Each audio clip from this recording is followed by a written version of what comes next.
Rupanya dia sekolah di University of Malaya ya. Kuliah di sana jurusan ekonomi. Pertama sekali aku nak cakap pada Kokori, kamu belajar di mana sebenarnya? Kamu bersekolah di mana?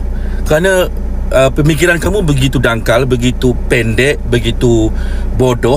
Mas Ribut, apa kabar? Gigih sekali Anda ya. Gigih sekali usaha Anda untuk meyakinkan orang-orang untuk tidak menyukai kami ya. Langsung putus urat malu para sahabat. Kokori disekolahkan oleh abang dari Malaysia.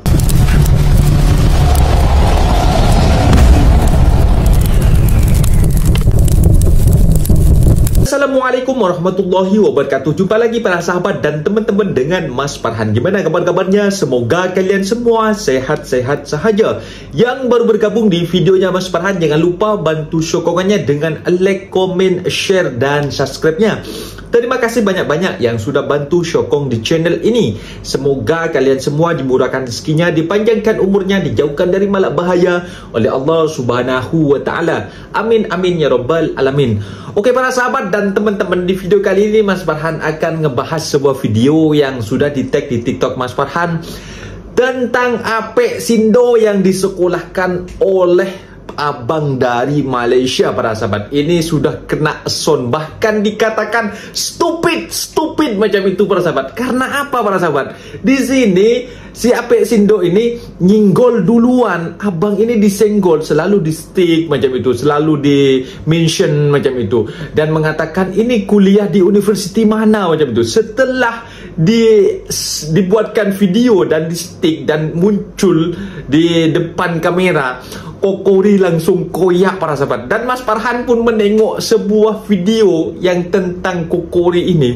Mas Farhan juga ikut support abang ini. Karena apa para sahabat? Kokori ini kalau dibiarkan semakin merajalela. Sebenarnya malu ya. Mas Farhan pun juga malas juga nak bahas Kokori ini. Tapi kalau selalu dibiarkan Kokori ini para sahabat, ini semakin merajalela, semakin memburuk-burukkan negara orang. Kenapa nak menyibuk negara orang? Memang tolol betul. Dan para sahabat itu kan mestinya tak suka kan kalau dengar suara Apek Sindo ini kan. Dan para sahabat penasaran seperti apa son yang ditujukan kepada Apek Sindo ataupun Kokori Mas Ribut, apalagi Kokori Story lah. Semuanya banyak para sahabat, karena mereka sekarang ini tak berani memunculkan mukanya para sahabat. Dan para sahabat penasaran kan apa sonnya yang ditujukan kepada Apek Sindo. Kita simak sama-sama, ini dia videonya. Let's go.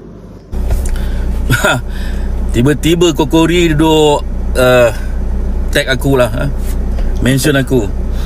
Ada beberapa video, termasuk video ajaran sesat yang saya tenang, tak apa komen aku. Sampah lah ni. Aku ambil yang cerita kereta api laju lah kerana aku telah pun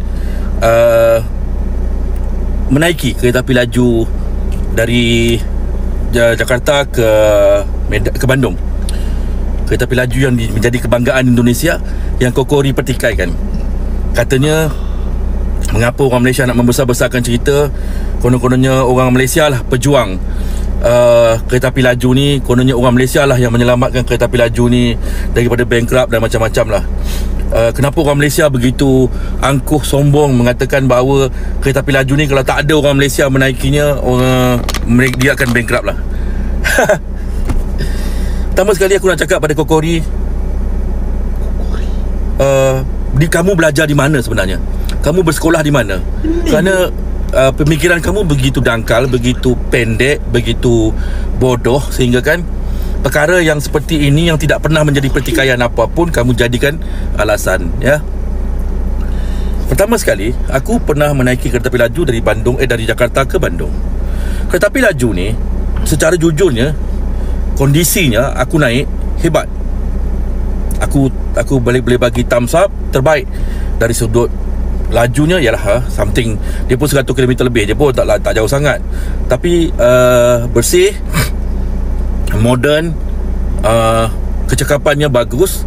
Dari tiket kaunter, bayar tiket, naik kereta api dari Halim, turun di Pedalarang yang terakhir, semuanya bagus. Kerana itu ramai orang Malaysia yang ke sana sebenarnya nak ke Bandung. untuk pengetahuan Kokori, kena Airport Hussein Sasronegara dah tutup. Jadi kita kalau nak ke Bandung, kita harus ke Kertajati atau kita turun Jakarta. Tapi option yang orang kita ambil to be more efficient, sepatutnya kita turun di Jakarta. Kerana kita ada Wush, kita ada banyak transport lain yang boleh ke Bandung. Kalau macam sekarang lebih bagus naik travel aja, sekitaran RM30 lah, something duit Malaysia begitulah, dah sampai Bandung. Berbanding kita bayar Wush, mahal juga Wush ni, 70 lebih kan duit Malaysia. Tetapi ramai yang nak naik Wush ni kerana nak cepat dan nak cuba sesuatu yang baru. Dan kita tak pernah pun merasa kita sebagai pejuang, kita sebagai perintis, kita sebagai pembuli atau apa pun. Just kita datang nak naik lah. Why so stupid? Kita datang nak naik saja. Dan bagi aku memuji. Cuma ada sedikit kelemahan yang aku cakap di mana-mana, di Jakarta juga. Kerana kita turun di Soekarno-Hatta, kita terpaksa ambil Grab ke Halim yang tambang pun berapa, 5.60 juga kan. Kemudian kita naik dari Halim bandara pula, Halim Station, sampailah kita ke Pedalarang. Di Pedalarang kita naik feeder, turun baru di Bandung. Ada gap. Tapi kalau Wush itu datang daripada airport Soekarno-Hatta terus kemana pun aja lah, jadi sampai di Bandung the best. Tapi so far kita tak komplain, kita puji. Bagus, Wush ini bagus, nyaman, efisien juga. Cuma sedikit lah, kalau dapat sambungan lagi best lah. Walaupun agak mahal tambangnya. So what yang Kokori nak menyalak yang Malaysia ni sebagai pejuang lah apa kan, mungkin based on video sahabat kita yang memberikan fakta kunjungan orang kita. Memanglah ramai orang kita yang naik Wush sebab kita nak ke Bandung. Kalau kita turun Kertajati, kita ke belakang dan tidak patah balik. Betul tak? Jadi Kokori dalam setahun 2025 inilah aku perhatikan ramai orang yang dah mulai silent dan try to get some new topic untuk mereka discuss. Kadang-kadang aku lihat banyak jugalah room-room yang berperang, yang dulunya 24 jam tahun lepas, sekarang mula bersantai-santai, cerita poligami lah, cerita bisnes lah, cerita tentang masak-masak dan everything banyak yang lain. Cuma Kokori sahaja yang tak habis-habis bercerita tentang negara Malaysia ini, dan itu memperlihatkan bahawa Kokori ini sebenarnya mempunyai agenda tersembunyi, a hidden agenda yang mungkin dibayar untuk memecah belahkan Indonesia. Orang Indonesia okey saja. Aku ke Jakarta sampai sekarang aja, setiap bulan aku di Jakarta, no problem. Baru-baru ni aku tinggal di apartmen Mutiara di Bekasi. Kerana aku dah nak cepat sebab nak meeting di area sana. So aku tak nak nanti jam di Jakarta. So aku ambil keputusan untuk berada di Bekasi just 20 minit untuk aku pergi ke tempat aku bertemu dengan sahabat aku. Ada orang terjun dari tingkat 20 lah. Ada orang terjun dari lantai 20 ya. Kokori, orang Chinese ya, orang Chinese kita, orang Chinese Indonesia terjun, umur 51. Mungkin ada masalah, kita tak tahu. Kita doakanlah, rest in peace lah, Arif lah. Tapi Kokori, you have a very big problem. Engkau setiap hari bercerita tentang masalah yang orang tidak permasalahkan. Kau menciptakan masalah seolah-olah kononnya orang Malaysia ini begitu. Nothing to be worry, bro. Orang hari-hari keep on masuk keluar. Parti masuk, yang masuk TKI masuk, WNI masuk, kita keluar, kita menjalani proses berdagang. Orang yang buka company baru, ada yang buka PT, ada yang buka PMA. CV tak boleh lah, CV untuk kalian lah, PT pun sama. Jadi kita sentiasa keep on moving untuk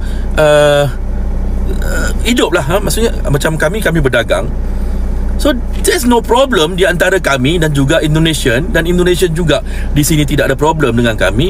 Mungkin ada sekitaran yang kosongan, yang menjadi hamba pemikiran bodoh kamu yang bercerita tentang itu dan ini. Tapi semuanya di sini setakat ini masih bekerja di kedai makan, di pembinaan dan banyak lagi. Jadi jangan membebankan fikiran kamu dengan perkara-perkara yang sebenarnya tidak menjadi permasalahan di antara orang kita Malaysia dan Indonesia. Dan kita setiap hari menjalani kehidupan normal yang biasa, yang bagi aku tidak pun keruh keadaannya ataupun apa kemarahan, aku nak bagi clear supaya orang faham. Melihat kepada provokator macam kamu yang setiap hari mencetuskan ide-ide bahawa orang Malaysia ini membenci kamu. Kamu sebenarnya kenapa? Kamu ada sesuatu yang tidak kamu bilang, ya. Mungkin kamu pernah ketipu di sini. Mungkin kamu tidak dibalas cintanya. Atau mungkin apa yang aku tak mengerti, sahabat. Kamu begitu ekstrim. Berapa bayaran yang kamu terima untuk menjadikan orang Indonesia membenci orang Malaysia? Berapa? Jujur aja. Kerana mungkin kalau tak cukup, aku bisa tambah. Kerana aku tadi terlihat Kokori mention aku. Lama juga tak dengar berita Kokori. Brother, enjoy your life. Enjoy your life. Cari sesuatu yang boleh menggembirakan hati kamu. Bukan dengan berbuat seperti ini kamu memikirkan bahawa kamu akan menjadi hero, menjadi pahlawan, ya, negara kamu. Kerana Indonesia bukan macam kamu. Orang Indonesia orang yang kerja keras, orang yang pemikiran mereka itu setiap hari bertempur dengan keadaan, sesuatu yang jarang orang lain rasai. Jadi mereka ini aman-aman aja, walaupun kadang jual bakso, ya, kadang-kadang kehidupannya tak begitu baik, tapi mereka terus berjuang untuk hidup. Berjuang. Yang di Malaysia dipanggil pejuang ringgit lah, ya kan. Jadi hidup kalian jangan disusahkan, dibodohkan oleh orang-orang seperti Kokori yang tujuan hidupnya tak ada. Tak ada tujuan hidup dia ni. 24 jam menghina negara Malaysia. Dan sebenarnya kita menjalani kehidupan normal yang setiap hari sama aja. Cuma kenapa aku respon hari ni? Kerana aku mau ketawa. Kerana aku juga orang yang naiki Wush. Memang laju. Kadang aku juga ada yang rushing. Aku ambil Wush. Kerana kami banyak di Bandung sekarang. Jadi aku baru saja kemarin baru aku balik, ya, pulang. Ini hari Ahad, ya. Hari Jumaat aku baru sampai, ya. Jumaat malam aku baru sampai di Malaysia. Jadi don't worry brother, kita orang baik-baik aja, ya. Kamu juga semoga baik-baik aja. Assalamualaikum, bye bye. Nah, itu dia para sahabat dan teman-teman video yang sudah kita simak. Kita respect kepada abangnya. Memang hidup ini harus enjoy. Tapi kalau tiba-tiba mereka itu seolah-olah mention macam itu kan, dalam video juga Mas Farhan itu hari juga tengok mereka mengatakan juga dalam videonya, narasinya, mereka juga sekolah di universiti mana macam itu. Rupanya sekolah di universiti ini macam itu. Ngapain lah kau ni nak menyebut tentang privasi orang macam itu. Sedangkan para sahabat, kita ini orang Indonesia dan juga orang Malaysia ini selalu kehidupannya sehari-hari biasa-biasa aja. Bahkan ketika orang Malaysia datang ke Indonesia untuk melancong, karena kalau mungkin kan mata uang ringgit Malaysia itu lebih besar daripada berbanding mata uang kita macam itu. Mereka itu kalau rasanya pergi ke negara orang berbanding pergi ke negara yang mata uangnya lebih besar, mereka juga lebih jimat keuangannya macam itu para sahabat. Dan juga viewers-nya juga padu di Indonesia seperti Bromo dan juga seperti di Bandung macam itu. Mereka itu bukan semata-mata untuk butuh pengakuan macam itu. Kita ini penyumbang atau pelancong terbesar dari Malaysia, dari kereta Wush macam itu. Tidak, mereka juga mengatakan sefakta-faktanya macam itu. Tapi si Apek Sindo ataupun si Kokori ataupun si Mas Ribut ini tak mau menerima fakta, tak mau menelan fakta macam itu para sahabat. Makanya mereka di dalam roomnya, di dalam live-nya, di Apek Sindo, di Mas Ribut, di Kokori, pokoknya ada banyak itu akunnya para sahabat. Itu 24 jam rasanya itu mereka selalu menyibuk mengajak kawan-kawan mereka untuk mensupport, membenci negara Malaysia macam itu. Dan kita itu kalau diam saja, kita juga tak terima macam itu. Karena sebagian TKI yang bekerja dekat Malaysia itu sangat-sangat bersyukur para sahabat. Kalau kita sudah menemukan titik temu yang kita sukses berada di negara orang, tumpang cari rezeki, kita akan selalu bersyukur macam itu. Tanpa bekerja di Malaysia mungkin aku tak sejaya ini macam itu. Makanya apabila ada orang yang memburuk-burukkan Malaysia, Mas Farhan juga ikut tak terima macam itu, karena apa-apa benda dengan apa yang saya capai saat ini dengan berkat bekerja di Malaysia macam itu para sahabat. Dan hanya satu, kalau memang nak pergi ke negara orang, nak tumpang cari rezeki, jangan datang secara haram, jangan datang ilegal macam itu. Mungkin videonya sampai di sini para sahabat, dan teman-teman apabila ada kata benda yang silap, Mas Farhan minta maaf sebesar-besarnya, mohon dibenarkan di kolom komentar. Mas Farhan undur diri. Assalamualaikum warahmatullahi wabarakatuh.